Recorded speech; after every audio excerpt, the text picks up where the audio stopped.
সেদিন ভোরবেলা থেকেই আকাশটা প্রায় কালো মেঘে ঢাকা ছিল। কি অপূর্ব লাগছিল দেখতে। আর এই বৃষ্টি আসার আগের মুহূর্তটা আমার কাছে খুব প্রিয়। সেখানে রোদ জলে দিনটাও যেন কেমন কালো হয়ে যায়, তাই না? আর যে কি সুন্দর হাওয়া দেয়, কি সুন্দর পরিবেশ। আর এই সময়টা যেন আমরা প্রায় বেশিরভাগ মানুষ খুব পছন্দ করি। তো যাই হোক, সকালবেলাটা তো দেখলে কেমন ছিল। আর তারপরে আবার যেই মেঘ করেছে, আমি আবার চলে গেছিলাম ছাদে। আর তারপরে চলে এলাম লাঞ্চে। সেখানে ছিল আলু পটলের তরকারি, কুমড়োর শাক আর মাংস। তো আমি রেডি হয়ে গেছি, এখন বেরোবো, ওই বাড়ি যাবো। ওই বাড়ি যাওয়ার কথা ছিল না, কিন্তু যে কাজে এসেছিলাম সেই কাজটা এই সপ্তাহে না, সামনের সপ্তাহে হবে। আর মেয়ের কালকে স্কুল রুটিন দিয়ে দিয়েছে, তো ভাবলাম কাজ যখন মিটছে না তখন বাড়ি চলে যাই, স্কুলটা যাবে। তো চলো, রেডি হয়ে গেছি। আর ভালো লাগছে না, অনেকক্ষণ সন্ধ্যাবেলা যেহেতু ঘুমিয়েছি, শরীরটা ম্যাচ ম্যাচ করছে যার কারণে। তো চলো এবার যাওয়া যাক। বাড়ি গিয়ে যাওয়ার সময় একটু ফল কিনে নেবো মেয়ের। আর তো বাড়ি যাই এবার, দেখতে থাকো তোমরা। তো চলো। আর এদিকে বাড়িতে এসে মেয়ে বসে গেছিল ওর কাজ নিয়ে। ওরও তো একটা সংসার আছে না কি, দেখতে পাচ্ছ সেই সংসারে কি কি আছে, গ্যাস, ওভেন, থালা বাসন সব কিছু। তো সেই সব নিয়ে ওর সংসার সামলাচ্ছিল, আর আমি গোছাচ্ছিলাম আমার সংসার। তো চলো।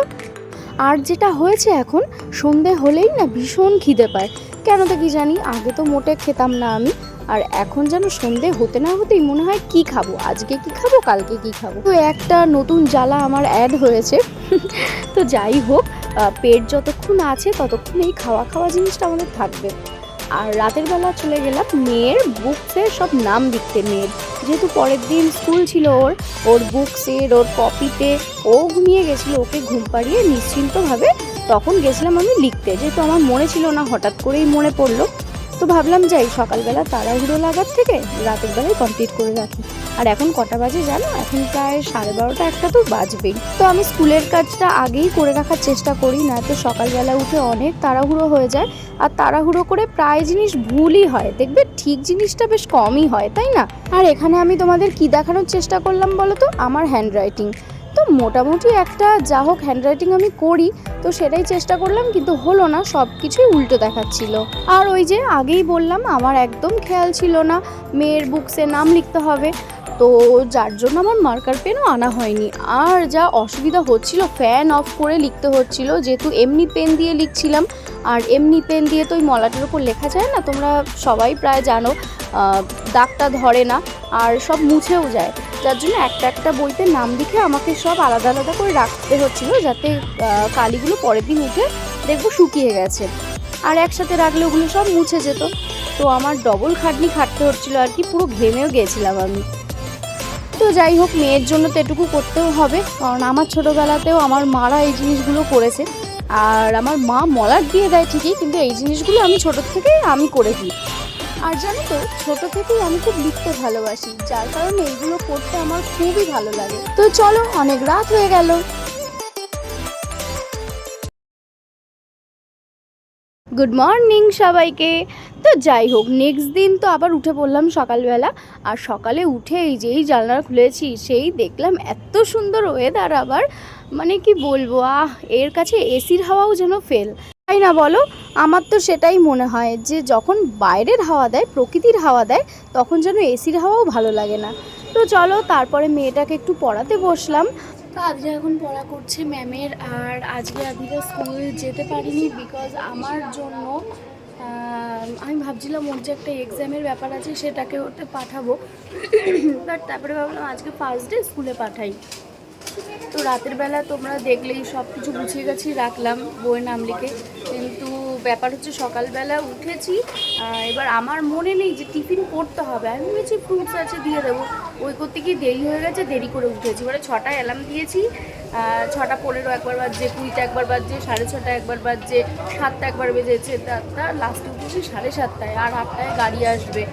টিফিন করতে করতে তো টাইম লাগবে, তো মেয়েটাকে ওরমভাবে পাঠাবো।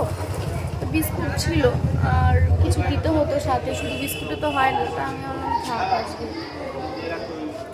চলো এখন পড়াশুনো করে নিই, তারপরে তোমাদের সাথে কথা হবে। আর আজকে একটু ফুল আনালাম, সোমবার ঠাকুরের পুজো দেব। কি বাবা?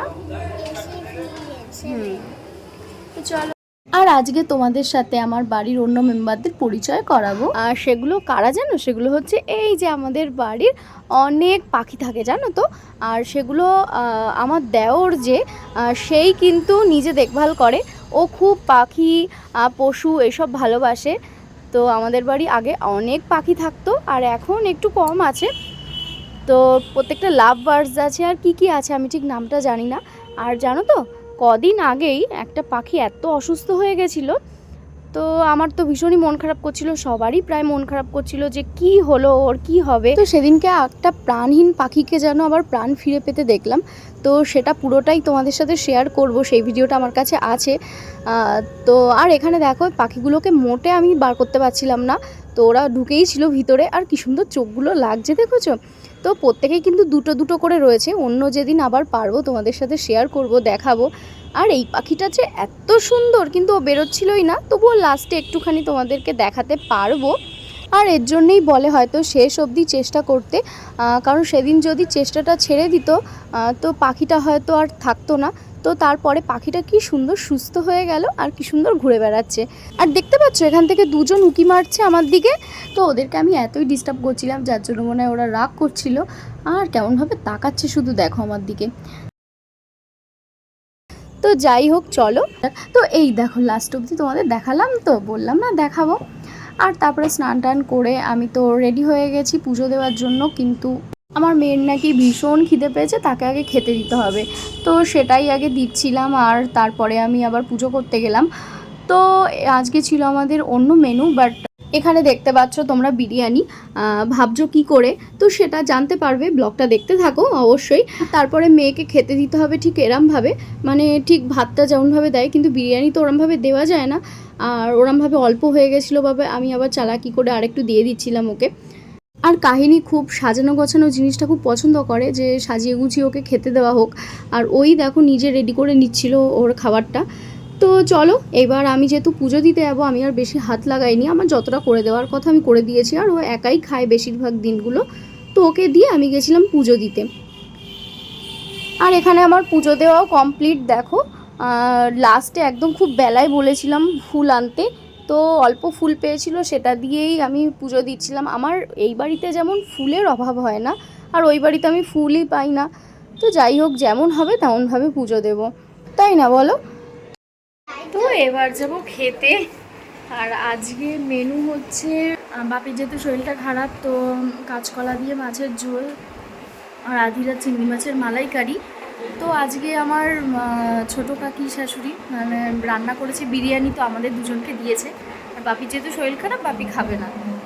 তো মাম্মামের খাওয়া হয়ে গেছে, এবার আমি খাবো বিরিয়ানি, আর যা তরকারি আছে রাতের বেলা হয়ে যাবে। তো ভীষণ খিদে পেয়ে গেছে, চলো খেয়ে নিই, তারপর আবার মেয়েকে একটু পড়াতে হবে, মেয়ের পড়া বাকি আছে। চলো বিরিয়ানি খেতে বসে গেছি, আর মাম্মামের জন্য রেখে দিয়েছি বিরিয়ানি, ও রাতের বেলা খাবে। দারুণ করে বিরিয়ানিটা ছোটো মা, যেহেতু বাড়িতে করে, মানে দেখেই বুঝতে পারছো একদম পুরো দোকানের মতো, মানে দোকানের থেকেও টেস্ট। আমি অল্প করে নিয়েছিলাম, আর আরেকটু রেখে দিয়েছিলাম মেয়েটার জন্য, কারণ মেয়েটা তখন খায়নি, আবারও খেতে চাইবে, তো তার জন্য একটু ফ্রিজে তুলে নিয়েছিলাম। আর আমি একটু অল্প করেই নিয়েছিলাম, আর আমি ভাত খাইনি, ভালো লাগছিল না, মানে বিরিয়ানির পাশে ভাতটা ঠিক ভালো লাগে না। তবুও মাংস হলে খাওয়া যেত, আর সেদিন যেহেতু আমাদের অন্য মেনু ছিল, তাই আমি খাইনি। তো চলো, আর ভীষণই ভালো হয়েছে, এটা বলা তো একদম বেকার, মানে ঘরে বানানো বিরিয়ানির টেস্ট একটু আলাদাই হয়। আর এরকম একটা জম্পেস খাওয়া দাওয়া সেরে তো আমি ভাবলাম ঘুমাবো, কিন্তু ঘুমটা আমার একদমই হয়নি, কারণ মেয়ের পড়ানো ছিল, তো সেটাকে আমার কমপ্লিট করতে হতো, যা হোমটাস্ক দেওয়া ছিল, তো তাই করছিলাম আমি। আর আমার মেয়ে ভালো করে খেতেও দিচ্ছিল না, কারণ ওর যদি পড়া বাকি থাকে ও কিচ্ছু আমাকে শান্তিতে করতে দেবে না, না আমাকে খেতে দেবে, না আমাকে ঘুমাতে দেবে, ওর পড়াটা আগে করিয়ে দিতে হবে।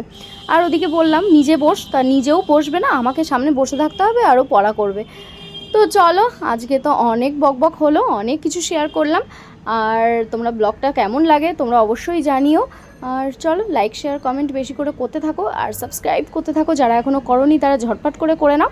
আর হ্যাঁ, আরেকটা কথা, তো তোমরা যারা সাবস্ক্রাইব করছো তারা দেখো তার পাশে একটা ছোট্ট সা বেল আইকন আছে, তো সেটাকে কিন্তু অন করে দিতে ভুলো না, কারণ আমি যখনই আমার ব্লগ ছাড়বো, আমার শর্টসগুলো ছাড়বো, তো তোমাদের কাছে ঝট করে নোটিফিকেশান চলে যায়, যাতে তুমি সবার আগে ওই জিনিসটা দেখে নিতে পারো। তো সেটাকেও ভুল করো না কিন্তু।